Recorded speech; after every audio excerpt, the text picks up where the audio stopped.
up on Tech News today, it's an iPad mini bezel mystery. The Twitter founders are reinventing publishing, and Toshiba says, no RT for you. All that and put your Vita in your PS3 next. Netcasts you love. From people you trust. This is TWiT. Bandwidth for Tech News Today is provided by Cachefly at CACHEFLY.com.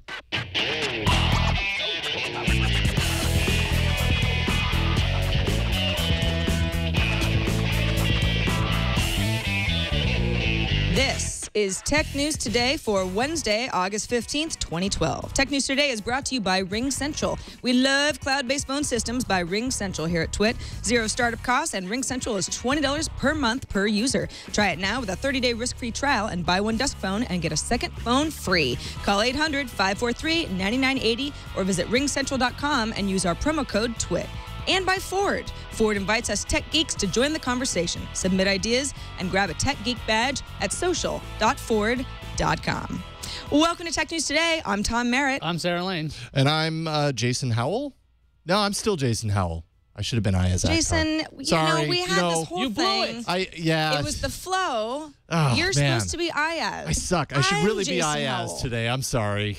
Yeah. Well, that doesn't sound like Iyaz. Don't apologize. This is how the show falls apart when Tom Merritt goes on vacation, which he has, which is why it's us today. So same show, same time, just no Tom.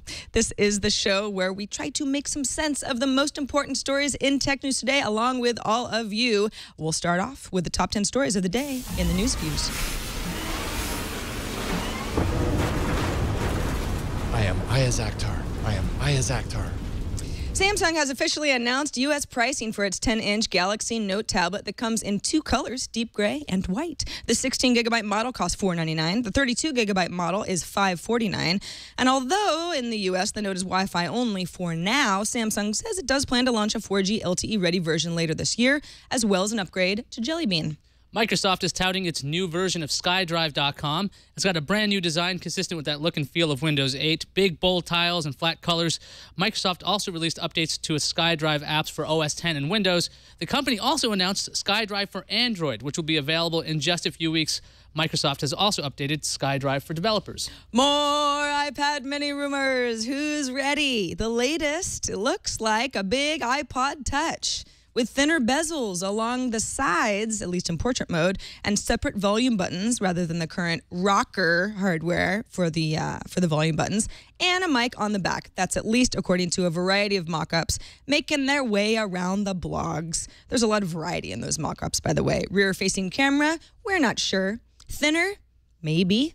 LTE, who knows? But with more and more leaks, it's at least starting to feel a little less mythical. Still powered by unicorn blood. Yeah. Apparently, Twitter co-founders Biz Stone and Ev Williams have a lot of free time because the two are backing a new publishing tool called Medium. In a blog post, Williams said Medium is reimagining publishing in an attempt to make an evolutionary step. Okay. Medium will be collaborative, but the user will be able to choose what level others can contribute. We'll be talking about that a little bit later. You sound a little skeptical. A tiny bit. Okay. Amazon shell company Harper's LLC has filed something interesting with the FCC in the form of a large 10-inch 4x3 screen device that should launch in the fall. The accompanying image isn't very descriptive, but we should know before December when the rest of the files are unsealed. In other Amazon news, a Chrome extension called Send to Kindle for Google Chrome will add a button to Chrome that lets you send stories, blog posts, and the like directly to your Kindle device and apps. Yesterday, Microsoft stopped publishing apps to the Windows Phone marketplace because it found an issue with its new digital certificates. The bug only affected phones running Windows Phone 7.5 and apps that were published in the past few days. Microsoft warns not to uninstall apps for now because you might not be able to download them again until they issue a fix. The U.S. Circuit Court of Appeals for the Sixth Circuit has ruled that law enforcement does have the right to obtain location data from a cell phone in order to track a suspect without a warrant. The ruling stems from a case involving a convicted drug trafficker who was part of a large-scale drug operation. His attorneys argued that the government's use of his GPS location information from his phone, which led to his arrest, constituted a warrantless search in violation of the Fourth Amendment. The court did not see it that way. So what's Nokia up to? I don't know. Reuters reports that Nokia CEO Stephen Elop says to expect new hardware running Windows Phone 8 soon. Reuters stressed that Elop did not deny that phones were due for Nokia World, which takes place on September 5th and 6th. Elop says a launch would be in relatively near term. So really, way to go to commit, guys. Soon-ish? Maybe. Microsoft was very happy to announce its Windows RT partners yesterday, but count one company out of that launch party. Toshiba announced that it will cancel plans to introduce Windows RT-based machines, citing delayed components. Toshiba will instead focus on Windows 8 for now and may look into Windows RT in the futuro. Google's released a new tool for all you patent fans. It's called the Prior Art Finder, and it searches through key phrases all over the web, including Google's own Google Scholar and Google Patent Services, to find, you guessed it, prior art. Additionally, Google has added patents filed with the European Patent Office to its Google Patent Database. Want to take a moment to thank Ring Central for sponsoring this episode of TNT. When we built the studio here that Iyaz and Jason and I are sitting in right now, we wanted cloud. Cloud's the future, right? So we wanted to store documents. We wanted to hold meetings in the cloud. So Russell, our IT wizard, had a really good idea and said, there's a cloud-based phone system we should also be using. And we all said, what? How is that possible? Well, it is possible. It's called Ring Central. There are zero startup costs. There's no PBX hardware to install or maintain, which can be a huge drain on staff. With Ring Central, we can customize all of our call handling. If I get a voicemail, for example, I then get an email that alerts me to the voicemail. Maybe I wasn't anywhere near my phone. I can listen to that voicemail right from my email. Very convenient. Of course, I can do that remotely as well. We can even get fax messages right on our smartphones. I mean, faxing is the least fun thing I can think of. This at least puts it in the 21st century. Ring Central offers all-inclusive pricings as low as $20 per month per user, and you can start right now with a 30-day risk-free trial. And a special offer for friends of TNT. When you buy one desk phone, you get a second phone free up to 20 phones. So if you're interested, call this number designated for you, 1-800-543-9980. That's 800-543-9980. Or you can go to ringcentral.com and use the promo code TWiT. Again, that's ringcentral.com, promo code TWiT. All right, let's get into some of our discussion of the news stories of the day. And joining us to help make some sense of it is Eric Bush, the editor-in-chief of PlanetXbox360.com. Welcome, Eric. Hey, how's it going? Really well. Good to be here. Well, we're glad to have you rounding out the discussions of the day. Should we start off with some rumors? Of course. I think so. Why not? We talked a little bit yesterday about the timing rumors of the new iPhone, and we got into a little bit of, even though the iPad mini isn't really a thing yet, it sounds like maybe if they launched both at the same time, it'd be like the biggest launch ever. Well, there are more mock-ups coming out of 9to5Mac specifically on this iPad mini, if it's actually going to be called that or not, and what it might look like, what we should expect. And it looks a lot more like a large iPod Touch than a small iPad 10-inch, specifically the bezels. I guess you could call it a small or a large iPhone as well. Iyaz, you're laughing at me. I'm laughing because it's just, okay, I know we're nearing September 12th, the rumored date for the iPad mini and iPhone, the next iPhone announcement. This is the rumor. These are all rumors still. Yes. The iPad mini is not announced. It's not a thing. It's only in the minds of lots of people and in testimony in the Samsung Apple case that they were interested in doing this. So when I'm seeing these mock-ups, it's just like, I remember my old blogging days where I'm like, what else could we possibly write about? Let's change the shape slightly and mock it up. Well, I mean, we know enough about the fact that that parts have to be ordered and manufacturers have to prepare for a new model. Obviously, Apple has partners that they're working with, to the point where at this point, enough leaks and you start to say, okay, well, it's probably a sure thing. Now, the devil's in the details, right? What is that bezel going to look like? And let's just say, okay, if they make it look less like a full-size iPad, where when you're looking at it in portrait mode, you've kind of got your hands on the side. You can't palm a 10-inch iPad unless you have really huge hands like Jason. But if you decrease the bezels on the side of a 7-inch, well, I probably still can't palm it because I have really small hands, but everyone else probably could. And that's kind of how the Nexus 7 is designed to be used, right? In landscape mode, you've got your hands on the sides, maybe you're gaming or you kind of got a grip on that. but you would want to decrease the bezel size on the left and right to increase the screen size, because obviously it's going to look pretty small next to the iPad that everyone's familiar with. Eric, what do you make of this? Does this do these mock-ups shake out for you? I think the bezel looks a little small. I mean, it's Apple doesn't like to do things where you have to. I can just see my thumbs on the side of the iPad Mini, swiping around by accident, and it just looks a little too flimsy. I mean, like Iyaz was saying, people love to do new mock-ups to make blog posts, but it just looks a little thin. I think sorry, go ahead, Eric.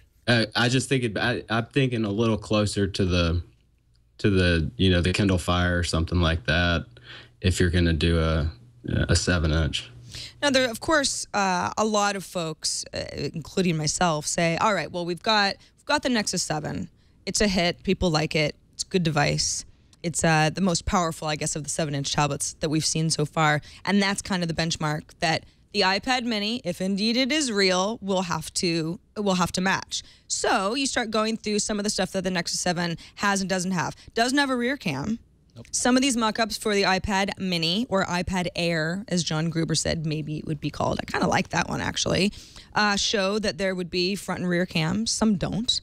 The thinness of the iPad Mini, which is rumored as well, leads me to believe it can't possibly have a Retina display, because the Retina display was part of what made the newest version of the 10-inch iPad a little bit thicker than the iPad 2.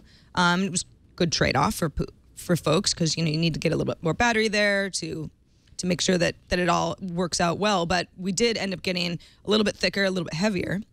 And then LTE. Nexus 7, no LTE yet. iPad Mini. I mean, iPad out of the gate having 3G was really helpful to me, even though I know that the majority of people only have Wi-Fi models. I think that'll set it apart. That'll certainly be allow for Apple to jack up the price and it be justified. It seems like, Apple's got to be really careful in which components they put in a device this size, because a Retina display could cause a larger device. It could cause the price to be higher.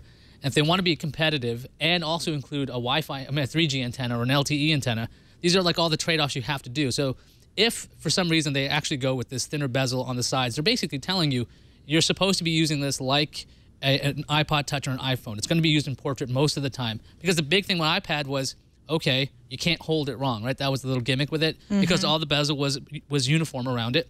But this would actually probably dictate how you're supposed to use it. So if you can get away with a lower res display because you're holding it in portrait, and they're going to say, oh, it's Retina if you hold it at 35 inches away from your face, or whatever they're going to say, it just seems like it's a really weird line for Apple to be walking, because they're going Retina everywhere else. It seems strange for them to not have it on this, but I don't know how they could do Retina, LTE, and a camera that's any good, and keep the price competitive with something like a Kindle Fire or a Nexus. Eric, what do you think about this $199 price point? Can Apple even get in the ballpark? I don't see Apple going backwards with they haven't done it in the past. Everything's gone forward. But like you're saying, if they want to compete with the Nexus 7 price point, which Apple hasn't cared much about price either, so we'll see. I mean, it's a lot of rumors, and we don't even know if it exists or not. But I would be surprised at seeing it close to $199 if it's real. A lot of blogs have also noted we don't have a lot of parts leaks. For the iPhone, we have plenty, which leads one to believe that maybe that iPad Mini couldn't possibly be shipping until long after the iPhone 5. Long after, meaning at least after September/October, when the iPhone 5 is presumed to be shipping at least to the U.S. and hopefully other parts of the world. That's another thing, too. The Nexus 7, not available worldwide. Apple has always had staggered launches in the past, but if more countries have availability to get an iPad Mini, an iPad whatever, smaller iPad, sooner, then that can also dictate their purchase decisions. Nobody's going to care about that when the Surface comes out in October, right? Oh, the Surface. That's you right. and your Surface fanboyism. That's me. So rampant. Absolutely. Now, obviously, yesterday Microsoft announced its partners for Windows RT, and there's been fallout ever since that. And there was also rumors of the $199 Surface Windows RT device, which it frankly kind of confused us. and Paul Thurrott's been saying that's crazy. That's never going to happen. And also a analyst at Nomura, Rick Sherlin's like, yeah, we don't believe Microsoft will price Surface at $199. Look for iPad-style pricing, which makes a lot of sense considering the device looks like a 10-inch device. And also, there was this information about Toshiba backing out. Now, originally, the news report said, the BBC report said that Toshiba was going to look at market conditions to see whether they were going to continue with Windows RT. But apparently in the same statement, I'm not sure why this was broken up in the BBC article and not in the other one, they said that they will not be making Windows RT devices at launch and might do it in the future. But HP apparently is super happy about the Surface. John Solomon, Senior Vice President of HP's America's Printing and Personal Systems Division. Quote, I believe Microsoft was basically making a leadership statement and showing that's possible in the tablet space. What did he say? He applauds. In fact, I applaud it. I think it's great that they are getting out in front and demonstrating what's possible. So HP apparently totally chill on the idea that Microsoft is getting all in their space. I mean, do you think that it's because HP is like, Microsoft can't possibly make something that's as nice as ours and the public will agree with us? Or is this just kind of posturing? Well, I would like to believe that's the case, but I have this weird sinking feeling that HP is just kind of delusional in general when it comes to what's going on. But then again, HP works in the enterprise, right? That was their big push. When they introduced the Windows Slate device that was shown off at CES a couple years ago, Steve Ballmer held it up. It never made it to consumers' hands. It was meant for enterprise, and HP has a nice foothold in that kind of market. So they're probably not concerned that the Surface will hit the enterprise. Eric, what do you think of the partners' reactions to Windows RT and the Surface? You know, the Surface, I think, is Microsoft's push out of the gate, and everybody else is just kind of sitting back and waiting to see how it does. And you know, if I was HP or Lenovo or any of the other manufacturers, it would be a wait and see type game. And that's, I think, kind of what they're saying. I mean, some of them are jumping on board. Some of them are saying, you know, we'll see. And it's, you know, it's interesting, but Microsoft wanted to show what they could do, and that's what they're doing with the Surface. So, and it's not going to be $199. That's crazy. Unless it has like a 4-inch display and they're calling it a Surface. I mean, a lot of people are saying, hey, listen, the Surface can't. Have you noticed there's no 7-inch rumors of Surface? And the reason for that is that Windows RT, or at least Windows 8, requires a resolution of 1366, I think, by 768 to have the multiple Metro apps at one time. So I wouldn't imagine that they would bother to have a smaller screen with a lower res 7-inch device that effectively makes it a Windows Phone device. It seems like a really strange proposition. But I'm very curious what this posturing is at HP. Is this going to be like, oh yeah, we totally are on board with this? Are they going to try something different? Because if they're head-to-head with their operating system partner, it seems like a bad idea. Especially with Solomon saying it's the commercial tablet opportunity that we're interested in, underpenetrated. I mean, that's what Microsoft is also very interested in. That's what's going to set Microsoft apart, and any Surface tablet apart from something like an iPad, which people are using in the enterprise actually, and HP obviously knows that. But I wouldn't say it's the #1 reason that people are buying them. Yeah, commercially speaking, I mean, I think that a lot of these companies aren't going to be looking for the highest quality design and all the slickness that the Surface brings. If HP can bring a competitive device that has a lower price, maybe it's a bit plasticky, maybe it doesn't have that really nifty keyboard cover, but if it has all the functions that the enterprise needs, and that's probably going to be really in the x86 market, not in the RT world, because we're talking about having your old apps running on your new devices. And if you want that, you kind of have to stick to the x86 based. Yeah, and especially in an enterprise format, when you're buying stuff in bulk, plasticky, better, cheaper. Yep. You know, not about being pretty, it's about getting your work done. All right, speaking of getting work done, Facebook is the reason I get less work done every day. And now they're going to muck up my news feed even more. So we've been talking about Facebook's ad model. Now that they're a public company, how they're going to get advertising revenue is extremely important. And we've talked about how they've been rolling out advertising pretty slowly in the mobile space. Well, Facebook is now testing, I think the inevitable, a new web and mobile news feed for ad units where pages pay to show their post to people who didn't subscribe to them. Now, the way that it works in the past is if I like a page, I might see an ad from that page in my newsfeed. If Iyaz likes a page, interacts with that page, and we are friends on Facebook, I also might see that because it's sort of a one degree of separation. Iyaz and I are friends. We have similar interests, so maybe that ad would also apply to me. So if I was to say, you know what, I want to see as few ads as possible, I might decide to never like anything, and then I'd only see a few things here and there that my friends had liked and interacted with on Facebook. Now, as far as the mobile side is concerned, sponsored stories was even a less intrusive way to get ads into your newsfeed, of course, because the mobile version of Facebook doesn't have that right-hand rail with a variety of ads. So we had talked about in the past, it's like, I never see any ads in my sponsored stories. Facebook says, well, we've got to keep our advertisers happy. Instead of pages being only visible to non-fans through ads in the web sidebar or sponsored stories, we're going to test a very small number of businesses and a number of users to see what happens when we start pushing out ads because a company paid for it. Whether or not I like that product, whether or not I know anybody who's ever used that product, which is disappointing, I'm sure, to people because it will just push advertising at us that we didn't ask for. But I don't really see another way for Facebook to get around this. I think this was coming the whole time. Yeah, I mean, the thing about Facebook and advertisers is that a lot of companies found out that what you could do is if you had enough of a social presence and people liked your pages, you didn't have to pay Facebook to get your ads on those pages. And if Facebook can come up with a way, in this old standard way of putting ads on everybody's feeds because somebody pays them enough, it's going to keep their relationships with advertisers strong. Because otherwise, what are they going to have? They're trying to grow, and they're still trying to prove that they can continue to make money and continue to grow. They need to be able to show ads to everybody. I don't know what kind of backlash that's going to have. I would imagine an initial backlash from a lot of people going, oh, I don't really care for this, and then it dies down. Facebook seems to just have this ad is offensive to me. I didn't ask for this. It's just this rubber banding thing with Facebook, right? People get really mad, and then they stay there anyway. Well, also, what about all of that please like us on Facebook stuff that businesses have been doing for years, which is frankly kind of annoying, but that's all part of a way to get their stuff to show up in our news feeds. You can also pay to get some placement over on the right-hand side in actual ad spaces.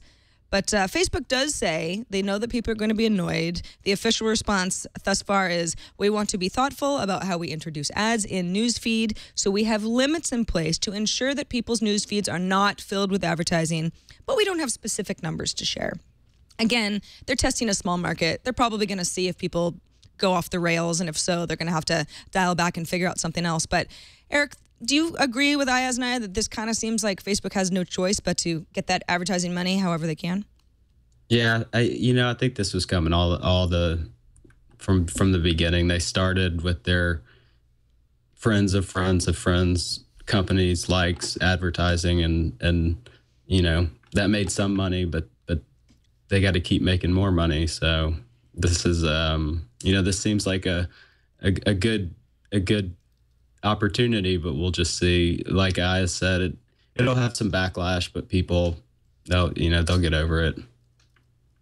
All right, let's move on. Before we get to some of the other discussion stories of the week, we want to thank Ford for sponsoring this episode of Tech News Today. Iyaz, you and Leo recently spoke to I think one of Ford's lead technologists, Jim Bukowski, about the future of tech in Ford vehicles. It's pretty impressive, isn't it? Yeah, I mean, right now we know that Ford's got a whole bunch of applications in their cars already. They've been a leader when it comes to what you could do with your phone and the car. Basically, there was nothing close to touching Ford technology. And on that call, they gave me some privileged information that I can't share just yet. Ooh. All this fun stuff that's coming to Ford cars. These apps that are still coming. I mean, they're apps that are available right now, but they are continuing to do this push.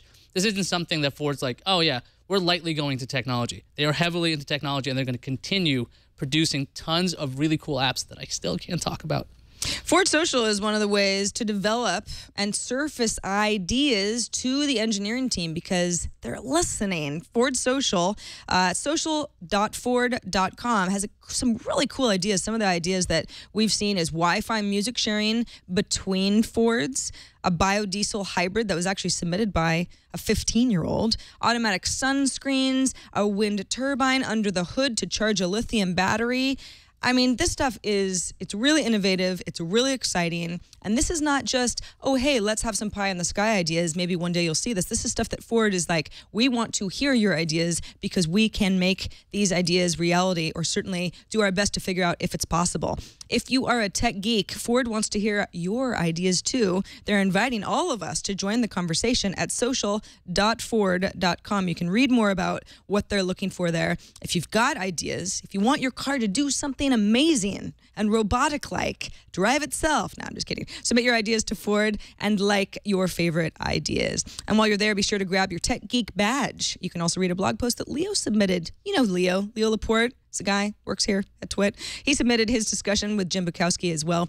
That's all at social.ford.com. We thank them for their support of tech news today. All right, moving on to some of our other news. Earlier in the show, we talked about Medium, which is a new company backed by the guys who started Blogger and then Twitter. Evan Williams, Biz Stone, Jason Goldman, all formerly of Blogger, then Twitter. Obviously, Williams and Stone co-founded Twitter. And it's a new publishing platform. Normally, you see something like this and you go, okay, it's maybe another Tumblr clone or it's some sort of blogging platform. What's really different about it? And I think the fact that these guys are big names and made Twitter into something that's pretty ubiquitous in technology today is the first indication that it might be something new and cool. A blog post from Williams emphasizes how things have changed since 1999 when Blogger launched. Man, I mean, Blogger really launched before people were blogging. Long time ago. Yeah, it's a long time ago. And he says the web is still mimicking print concepts. You know, that the fact that we can publish stuff online is great and fine and everything, but Medium wants to change the way that we interact with news. So it's not just something on a computer screen that looks a lot like a magazine page. It actually acts differently. So let's say you add a post onto Medium. We're looking for all you video viewers at a photo post now. This is a collaborative effort, and this is something that as an admin you could set up to either be a closed post where you are the only person who's adding photos, or you can open it up to collaborators that you've designated to have access. Now, these are a variety of publishers. If you, and at the bottom of all the pictures, you've got author byline. All of the bylines, by the way, are linked back to that author's Twitter username, which is currently the only way that you can sign into Medium. I'm not sure if that's going to change in the future or not, but again, since these guys are from Twitter, it's not too out of the realm of possibility. You also have the option as a reader, so even somebody who doesn't have authoring privileges, to like a picture. And then on that page, you have the option to filter between what's the newest thing here or what's the most popular, what's the most interesting, which almost brings a little bit of like Flickr into it, or even the way that we read Google News, where stuff that's interesting floats up to the top because it's the most linked to or the most read. I don't know. So far, I'm trying to figure out why I, as an independent publisher, would use this. And I'm not sure that that I have an answer for that yet. But as a group here, I mean, think about like our Reddit page, the fact that people can contribute stuff. This does seem to work for me. It certainly looks nice, but it's like, as far as being helpful to people, especially in a collaborative scenario, I don't know. What do you think, Iyaz? I'm folding my arms. I'm skeptical on this one because when I'm looking at this, first when I saw the name Medium, I'm like, oh, because Twitter's short. This is Medium. So you have medium length content. That's what this apparently is. I didn't even think about that. Or maybe even long form content, because there's a lot more writing in here. And I was wondering if it was going to be limited to 140 characters as well. And it's not. So you can put up photos, you can write things there. What it appears to, all the collaborative tools seem interesting to me, but what I like is the sortability when it comes to this. All of the pages on the demos, you can go what's interesting or what's new. So you can change the view very quickly. Now, if you use Google+, this is something that happened a lot because when people would comment, it would float back to the top. Right. because it was new again, but then doesn't necessarily mean it was interesting. If you want to sort it, you couldn't really sort it. So this kind of approach to a blog, making it more alive, I mean, it just seems like it's a blog with a twist. And the idea that you have the ability to have collaboration with other people, they can like things and move things up and down. I mean, it seems like it's things that these two guys wanted to do in Twitter, but wouldn't belong in there. It definitely seems like, okay, we want longer form content. We want to kind of have a blog, but we want to make it kind of interesting to everybody. How do we make, I guess it's how to make blogs more social effectively. And this is one way to do it. I think I just don't know how easy it's going to be to use. I'm very curious if when Twitter bought Posterous, if they're going to use some of that technology, because this kind of reminds me of it. So I just don't know if I don't know, blogging's been dead for so long. People are like, oh, blogging is dead. It's dead. Yeah, all those blogs I read every day are really dead. They're so dead. Yeah, they're not alive at all. Eric, what do you think? When you look at Medium, are you impressed? Are you skeptical? Do you think that you would use something like this? It looks like Flipboard, for the web, but the community aspect I think is interesting. If you have like you were saying, a community that could submit stories, move stuff up and down, it really just depends on how people take use of it and whether or not it catches on or not. I mean, of course, they're showing off the best of the best with their, introduction pages or whatever. But to see some real people content that people are doing without the launch, that's really going to be the story of whether this thing takes off or not. Sure. I'm seeing some folks in the chat room, and in fact, a couple people had tweeted at me, doesn't this Medium thing look a lot like Pinterest? And yes, I think the design, as far as the squares laid out, does look a lot like Pinterest, but this doesn't actually act, at least in my mind, like Pinterest at all, because this is publishing. This is content created by people who are involved in the pages. This is not, hey, I like that picture of something, or I like this product, I want to pin it for later and add it to my collection on Pinterest. That's where you are taking content that you found around the web, and then Iyaz, as my friend on Pinterest, can like it or can comment about something that I pinned. Pinterest is not about me writing a short story about something that happened to me and adding it to the this is what I did last summer Medium page that I could create as a user. So seems to be pretty different to me as far as what's under the hood. The design, Flipboard, I think, is almost a better comparison, really. It's like there are these nice squares. It looks very Web 3.0. Yeah, down with rounded corners. It's got to be little cards. Yeah. Now, cards are the future. Palm was so ahead. All right, let's move on to some gaming news. We got a gamer on the show as our guest today. Let's talk gaming. Let's talk about Gamescom Expo. Sony showed off some new plans for the Vita. They showed off a couple of games from the maker of Little Big Planet called Tearaway and Killzone Mercenary, but I think the big news is the cross controller. A firmware upgrade is going to let your PS Vita act as a PS3 controller. It's flat out going after the Wii U. There's no question about it. In a demo, a game called Rescue the Princess, you could use the Vita as a scanner for hidden mines. You could use it as a wheel to raise a platform, and as a whole second screen. So there's a whole bunch of functionality that Sony has brought to the PS Vita to bring it more in line with the PS3 and basically say, look, we already have something to compete with the Wii U. Eric, what do you think of the cross controller? It looks neat. Microsoft has its Surface that it showed off at, or not, the Smart Glass.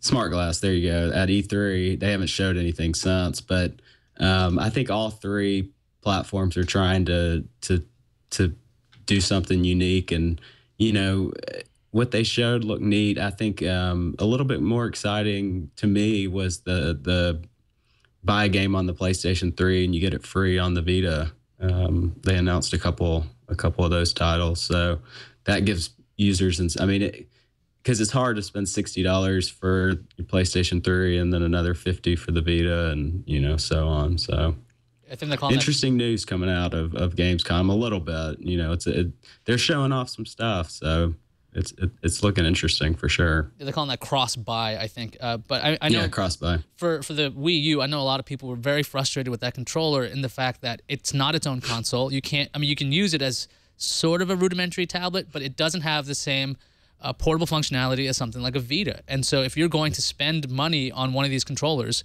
by the way, I don't know how many cross controllers will work with the PS3. I'm very curious about that. Because as far as I know, the Wii U only supports one of those tablet controllers.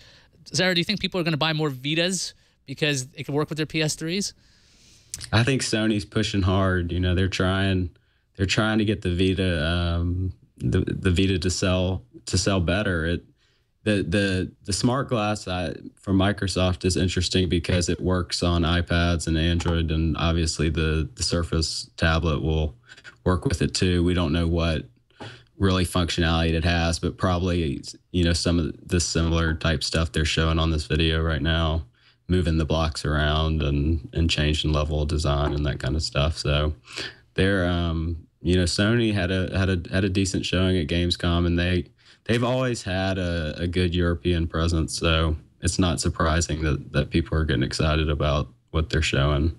I guess of all the people who own PS3s who don't already have Vitas, I mean, that's kind of the interesting percentage, right? If I was like, I don't really need a Vita, or I was on the fence, but all of a sudden now it can be a standalone product or a part of my PS3 experience, I'm that much more inclined to buy it. Yeah, that. And I just don't know how many people that are in that camp. I wonder if they could take that functionality that they bring the cross controller to this PlayStation Mobile strategy that they're trying right now. Sony announced that Asus and WikiPad are going to be PlayStation Mobile partners. I think it had a different name before. It joins HTC and Sony, obviously, as partners that can actually run certain kinds of PlayStation games. It's not exactly a PlayStation on your phone just yet, but I really think this is something that Sony's got to bridge. Eric, do you think there's any chance that like an Asus device is going to act like a smart glass device for a PS3? Unless they flop the Vita, I don't see them, you know, wanting to put the software on cell phones or tablets or anything else. Just they're the one platform besides Nintendo that still has a mobile platform, so they want to push it, and this is the way to do it. Like Sarah said, you know, if you have a PS3, this might get you to get a Vita, but it'll just take time. I mean, none of this, everything they showed, none of it is available today, so we'll see. You know what also takes time? RIM to do much. Yeah, it does. That was cruel, but I figured that was actually true. A good way to get us into our next story. RIM is trying, right? RIM is trying right now. They're trying to win the hearts of carriers. The company is planning to visit with carriers in the U.S. to reinvigorate BlackBerry with BlackBerry 10. Now, in interviews with CNET and ZDNet, CEO Thorsten Heinz was explaining the roadmap. They're flat out telling everybody what's coming out. RIM's got 2 devices that are going to launch around the same time, a touchscreen-only device similar to a test device that was shown off in May, and then a QWERTY version similar to the Bold. They're about 80 to 90% complete. So the hardware's already done, but it's the software that's still getting there. The plan is to eventually have 6 phones, and telecoms are going to visit with RIM in September. Heinz also mentioned the refresh cycles are going to change. They're going to go with a cycle that is meaningful to carriers. And he says, this is a quote from him, from Heinz, "My gut says launches every 12 to 15 months.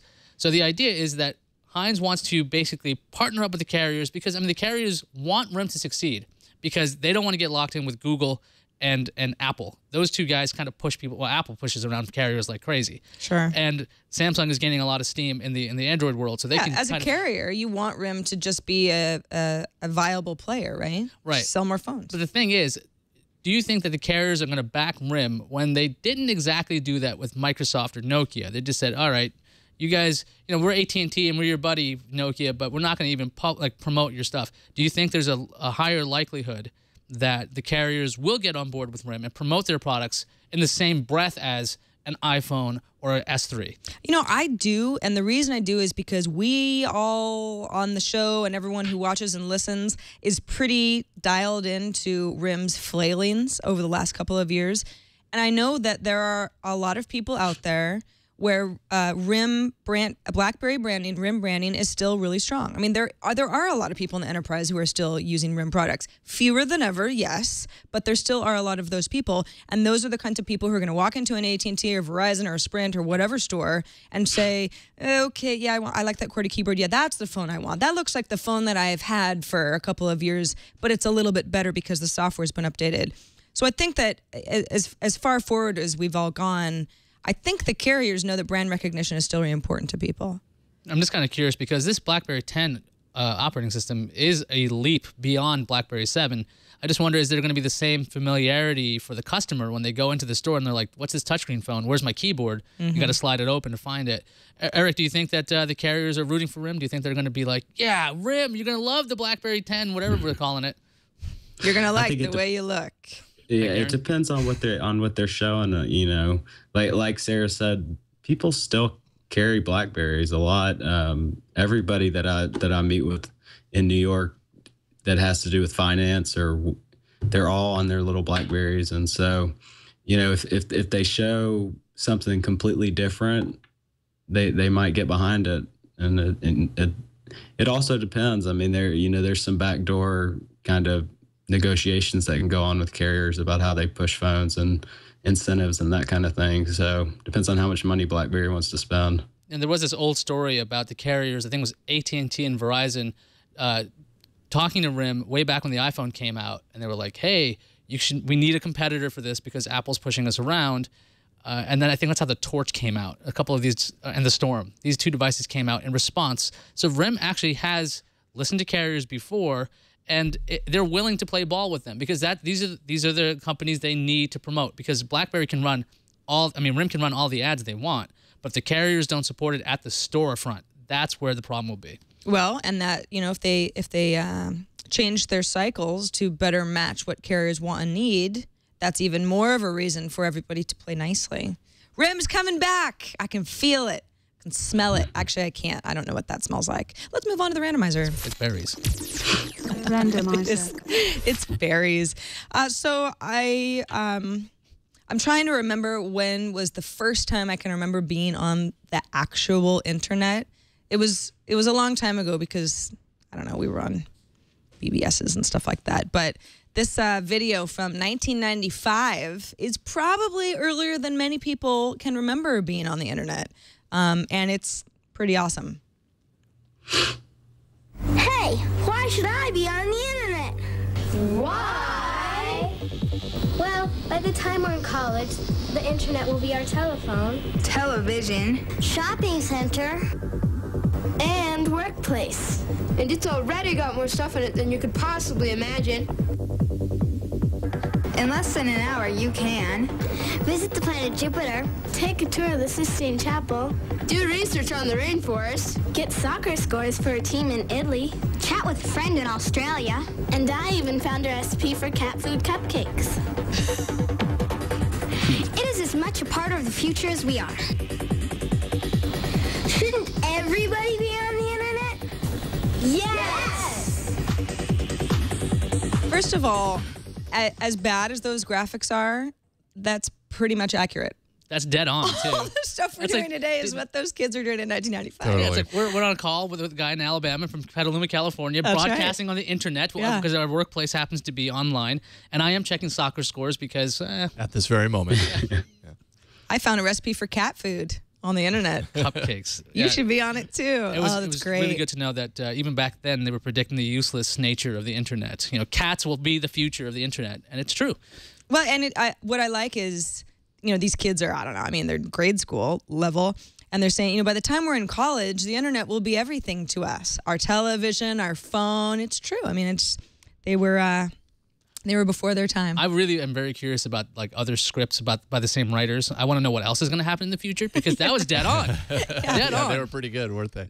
Yeah, what was that? That was almost 20 years ago now. Yeah. Can you tell us what's going to happen in the next 20 years, young children? We'd love to know. Let's move on to the calendar. Sure, let's do that. Barnes & Noble cut prices of the Nook tablet, but Overstock.com is now selling a refurb version of the 16-gigabyte Nook tablet for $140. That's $60 off a new one. Sprint is now giving smartphone purchasers a $100 gift card as long as you buy the phone online. The promotion ends on Sunday, August 26th. Friday, August 17th, get your hands on the Samsung Galaxy Tab 2 7.0. Really catchy name. At Verizon, it's the 7-inch tablet running Ice Cream Sandwich. Oh, and it's got LTE. It's going to cost $350. And looking into the semi-vague calendar date of Q4, Netflix streaming will hit Denmark, Finland, Norway, and Sweden in Q4 of this year. Well, that's good news. Sometime before 2013, anyway. All right, let's see what's incoming. Incoming message. It's a message. It's actually Who's it from? an email from What does Mike. it mean? Mike in South Florida. He says, Mike. Hey, TNT crew. I wanted to comment on the story regarding the Florida political attack ad that takes issue with self-driving vehicles. I have been a Florida resident for 34 years, and I've lived in various parts of the state. Some things you should understand about Florida and why folks might have issue with self-driving vehicles. The state has a very large retirement community, and they take their rights very seriously, especially their right to drive. Anything that seems like a potential threat to this right can cause a huge mess. Retirees will go out and vote more than any other group in Florida. So either someone does not understand what self-driving vehicles could mean, or they are using this as a way to attack this candidate to gather a larger support base against him. What these people aren't missing is the fact that we really could benefit from self-driving vehicles in Florida, especially retirees. I cannot begin to count the number of accidents I've witnessed and read about with a retired driver crashing their car. Well, that's probably also the same person who shouldn't be the backup plan for a driverless car behind the wheel if your, eyesight isn't so good or you're crashing quite a bit. But yeah, this is a good point from Mike. I think, another point is that retirees, obviously there being a lot of them in Florida, just have other things on their mind. Self-driving cars sounds like a futuristic thing, but maybe they're a little bit more interested in Medicare and Social Security and stuff that they'll be voting on in the fall. No, those attack ads are always silly anyway. They're like, this guy was eating a hamburger when he was supposed to be voting for something. This guy wants to put us on Mars. Where are his priorities? Should be on Earth. Earth, where the retirees are. And slow down. Get off my lawn. All right, that's it for this edition of Tech News Today. Thank you so much, Eric Bush. Tell us what's going on at PlanetXbox360.com and elsewhere for you online. Hey, I appreciate it. It was good being here. We just launched actually a PlayStation site, so planetplaystation.com, and excellent. Of course, we are all under a group from complex.com, so that's who is our head kind of spaceship type thing. And people can find you at Eric M. Bush on Twitter? They can, and I appreciate being on the show. So, well, it was a pleasure having you. Thanks so much for being with us today. And thanks to everybody who submitted stories and voted them up and down in our subreddit. TechNewsToday.reddit.com is the place to go if you're not already in there collaborating. Speaking of collaboration, it's fun. Yeah, we got a lot of people in there today, and we definitely take all of those stories to heart when we make our lineup every morning. And thanks to all of you for watching and listening. You can email us at tnt@twit.tv, or is it technewstoday@twit.tv? TNT. Probably, yeah, okay. I think they probably both work, though. I think they probably both work. 260-TNT-SHOW is our voicemail. And you can visit us at twit.tv/TNT. Tomorrow, Scott Johnson is our guest. He's an old friend of the show. Until then, see ya. He's no friend of mine. Yeah, Scott Johnson. Take that, Scott Johnson. You thief. Yeah.